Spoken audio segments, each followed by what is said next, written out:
Aloha and welcome to the Embodied Healing Self podcast with your host, Jen Mons. Each week, join me for soul-inspired, conscious conversations around embodied healing and awakening to your soul's purpose. Thank you for listening in. The content of this podcast is to educate, inspire, and inform you of pathways to an embodied healing self. It is not intended to be a substitute for professional medical advice, diagnosis, or treatment. Always seek the advice from your medical doctor, therapist, registered dietitian, or nutritionist for any questions you may have regarding your diagnosis or condition. Hello, friends, and welcome back to this week's episode of the Embodied Healing Self. I want to start the show by giving a shout out to Katie, who left me a 5-star review last week and then sent me an email as the assistant to Dr. Tom in request to having him on the show, which I'm super excited to host Dr. Tom on the show, who is a world-renowned doctor and expert in the world of healing and athletic performance. So stay tuned for more details on that. And today's show, I'm going to get super real with you guys, which of course you can always expect from me. But you'll notice I like to go back and forth interviewing amazing guests because I really love to share light and love in the world and educate and inspire people on the many different pathways to accessing your embodied healing self, that quality of life that you want, your divine soul connection, emotional empowerment, and just really allowing yourself to feel healthy and good in your body. So today's episode, I'm going to dive deep into my self-limiting belief and share with you how it shows up for me, what it is, possibly where it came from, and how I navigate it as it shows up. So, I'm not good enough. I'm not good enough. I'm not. Or am I? Am I always where I need to be? So I've been coaching long enough to know that I often see patterns that show up, whether it's in health coaching and somebody's thinking about starting maybe a nutrition program or a weight loss program or a gym membership or anything that's actually going to be really good for them, or somebody's starting a new relationship, like finding the love of their life or starting a new job, that there's all kinds of emotions that can come up when we are in a space of expansion. And some of what happens are these patterns that can kind of run our lives underneath the surface. And these patterns, they keep repeating themselves. You've heard me talk on several different episodes.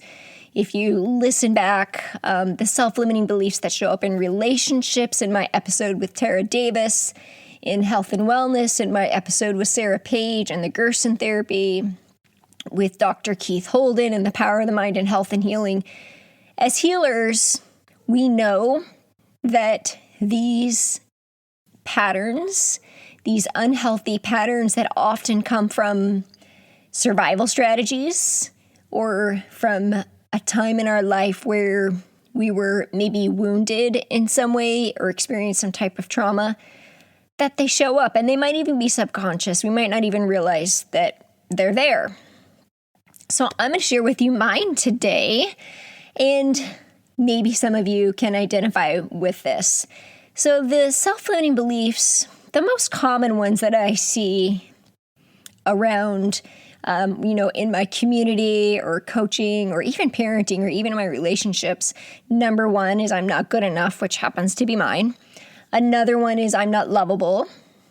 Another one could be the need to feel safe or that I'm not safe.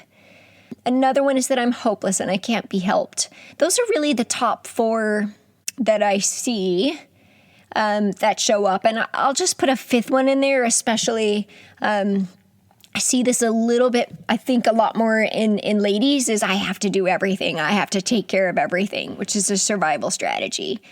So as you're listening, you might think, oh yeah, well, I identify with more than one of those, and I want you to know that that is totally normal.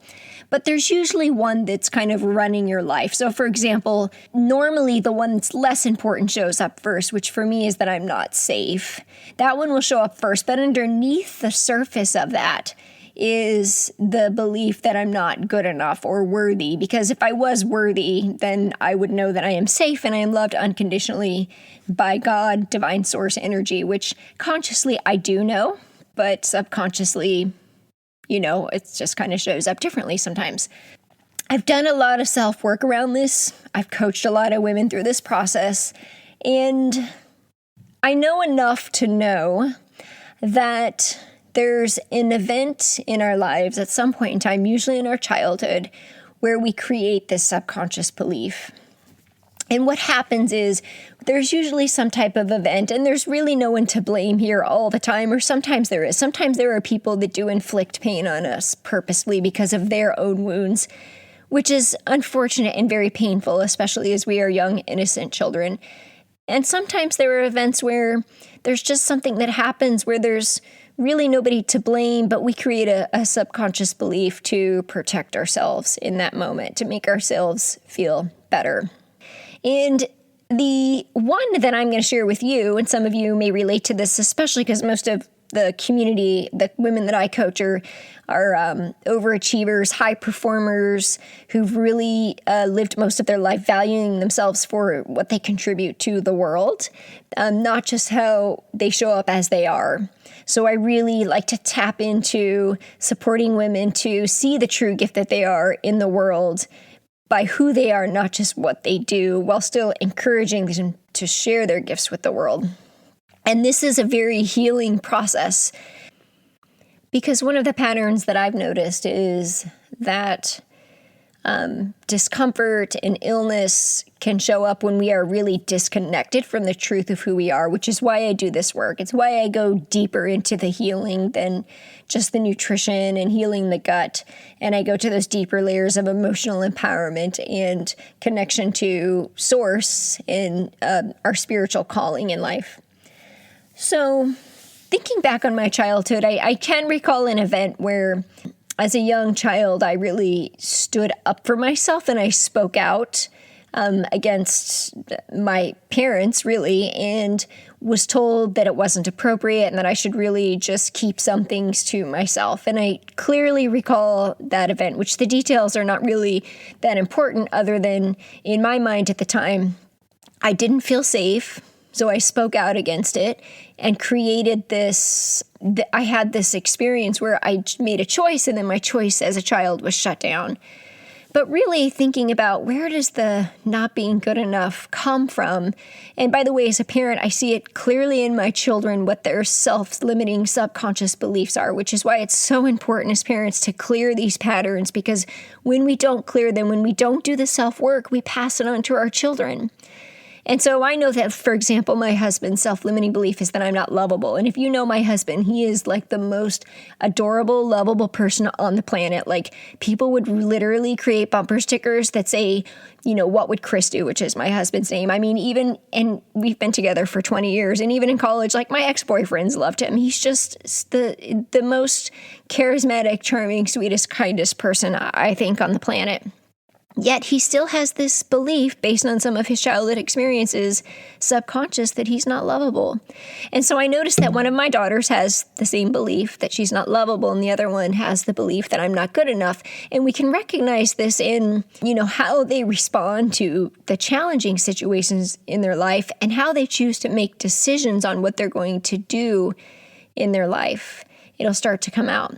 So one thing that I noticed as a child is that I believed I received love and attention by being a high performer. Now, whether that was true or not, or whether my parents intended for that to be true, doesn't really matter. It was just a belief that I created. And now, being on the other end of it as a parent, I know that consciously I choose to do everything that I can so that my children know that they are good enough and that they are lovable. But sometimes what I notice happens is because of my own pattern of subconsciously believing that I'm not good enough. Sometimes if my child reacts in a certain way, then the way that I respond to what she's doing is really me questioning, am I a good enough parent? Which is then projected onto her adopting that belief. So do you see how this pattern repeats itself and why this self-work is important, not just for the quality of our own lives, but to pass on healthy, energetic patterns to our children? So going back to my childhood, I really, I was the kind of kid who got really good grades, performed really well in sports, and was probably the kid that my parents didn't have to worry about as much. I made really good decisions, got into a great college, but I completely identified by myself, by everything that I did, by all of my achievements. It felt good to be recognized for it.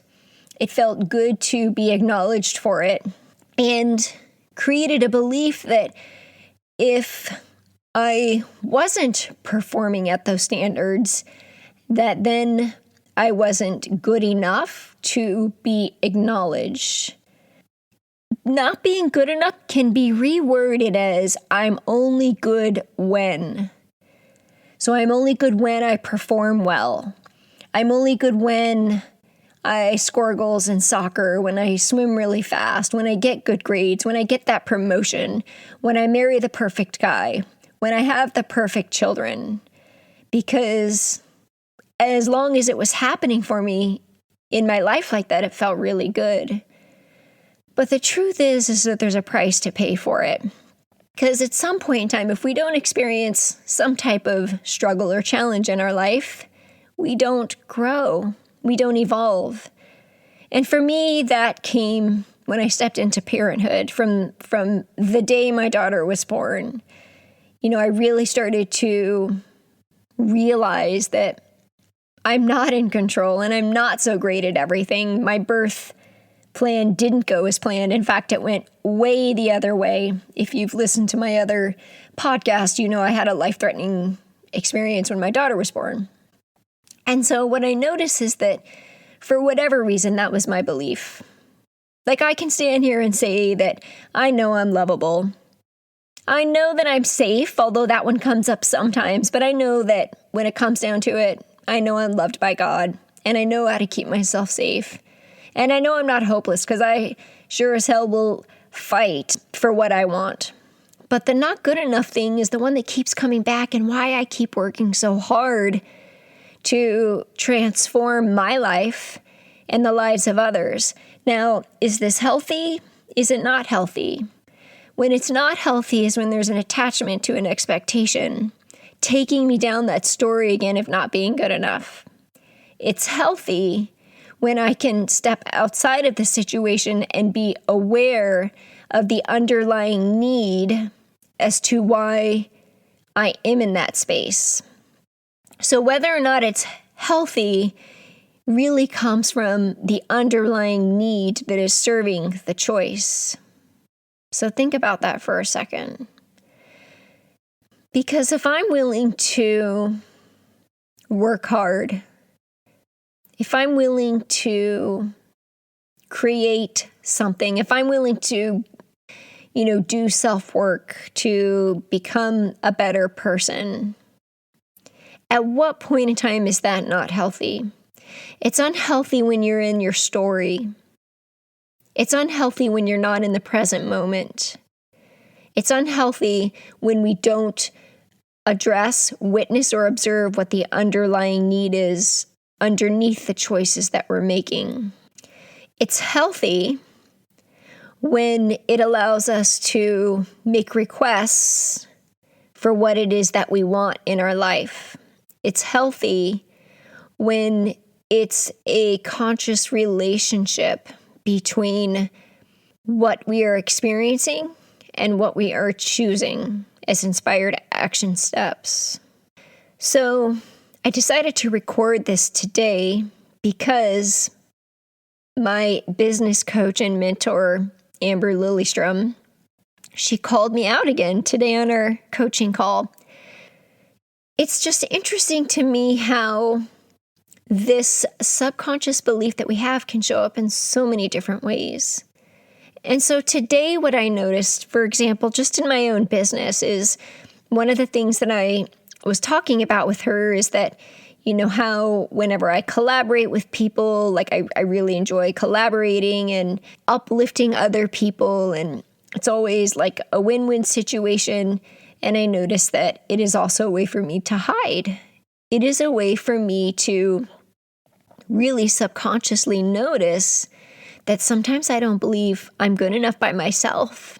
And it's easier for me to believe in other people than my own self-worth, which on the outside, you probably would never guess, because even as I say it, it doesn't feel like that's how I show up, because consciously, I do think that I'm good enough. I am committed to creating a lifestyle where I choose to nourish myself. I choose to take care of myself. I like to have fun. I surround myself with uplifting, positive people. I really enjoy my family time, and I really enjoy the quality of my life.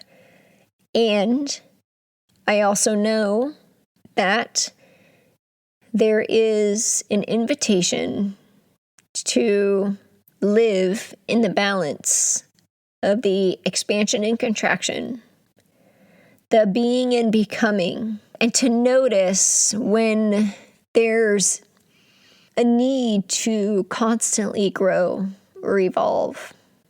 And what is the underlying need under that? Is it because I don't think I'm good enough? Or is it because I think I'm called to expand again, the next layer of my journey? So I'm just sharing this with you. Maybe something will land with you. I'm going to leave you with this question. What is it that you desire in your life? How would you experience fulfillment? In one of my recent episodes with Lloyd Burnett, I shared that my idea of abundance is fulfillment in the different areas of life. It's fulfillment financially, in love and relationships, in health, in well-being, in joy, in experiences. That is what abundance means to me. It means fulfillment. And I do believe that there are many of us that are seeking fulfillment and freedom. Freedom from expectations, freedom from judgments, freedom from fears, freedom from that inner critic, those self-sabotaging cycles that we find ourselves in, because we're all human, we all do it. And that we are seeking some type of fulfillment or peace in our life, which may or may not show up as happiness or joy, but it's like a feeling in your body of peacefulness. Just being really content with where you are. And I just invite you to take a moment to consider, what is it for you that shows up when you think about creating the life that you desire? If you were to think about your life 10 or 20 years from now, what do you want to look back and say that you did? What kind of life do you want to see yourself living? And are you living it? Do you feel healthy? Do you have energy to do the things you want to do? Do you have intimate, deep connections with those people that you love? Do you have mutual connections through friendships? Are you getting to live and experience life in the way that you want to? And what does it look like for you? What is the life that you desire? And do you know that you're worthy of it? Do you believe that you are not hopeless, that it is waiting for you?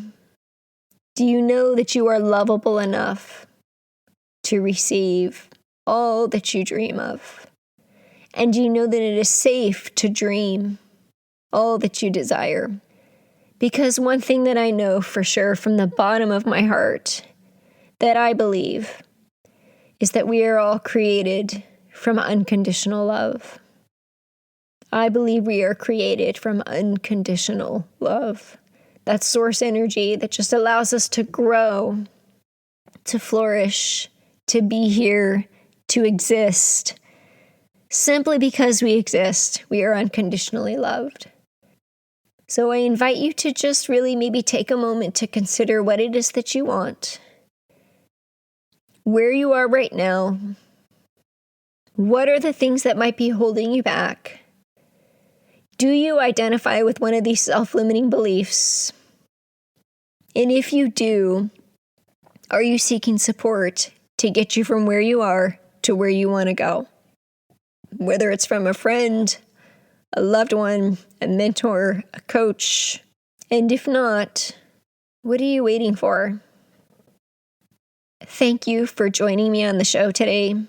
I invite you to consider maybe just reflecting for a moment what shows up for you. And of course, if you're ever looking for support, you can check out my website. This is what I do. But more importantly, this invitation is really just to encourage you and invite you to consider, are any of these showing up for me? Thank you so much for joining. I love and appreciate you. Have a wonderful week. Aloha.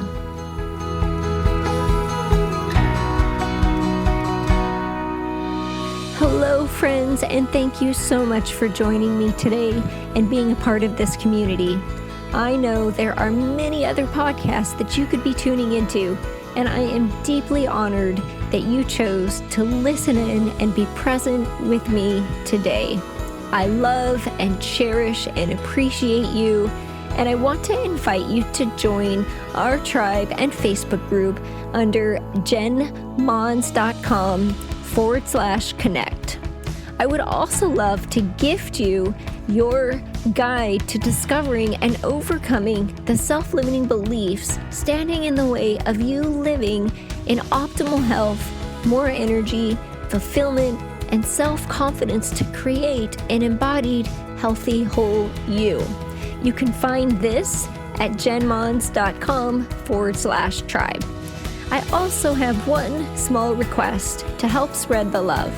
In order for this podcast to show up in the feed of social media platforms of other like-minded people, we need reviews. So please head on over to jenmons.com/podcast to leave a review. You will also find other inspiring episodes on that page.